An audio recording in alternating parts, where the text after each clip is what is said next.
বালকেরা মাঠে ফুটবল খেলিতেছে। এটাকে ইংরেজি করো অথবা ইংরেজিতে লিখো। কিভাবে লিখবে? এটা কোন টেন্সের মধ্যে পড়ে? তারা ফুটবল খেলিতেছে মানে এখন কাজটি চলমান। যদি এ ধরনের ঘটনা হয় তাহলে প্রেজেন্ট কন্টিনিউয়াস টেন্সে লিখতে হয়। আমরা জানি প্রেজেন্ট কন্টিনিউয়াস টেন্সের গঠন হচ্ছে সাবজেক্ট প্লাস এম ইজ অথবা আর প্লাস ভার্ব, ভার্বের সাথে আইএনজি যোগ করতে হবে। তাহলে এখানে সাবজেক্ট হচ্ছে কি, কাজটি কারা করতেছে, কাজটি করতেছে কারা মানে খেলিতেছে কারা, বালকেরা।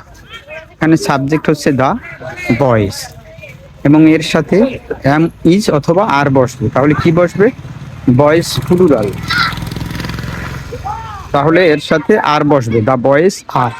এখানে ভার্ব হচ্ছে প্লে, তাহলে এই প্লের সাথে আইএনজি যোগ করতে হবে। The boys are playing football in this field, এই মাঠে বালকেরা ফুটবল খেলিতেছে।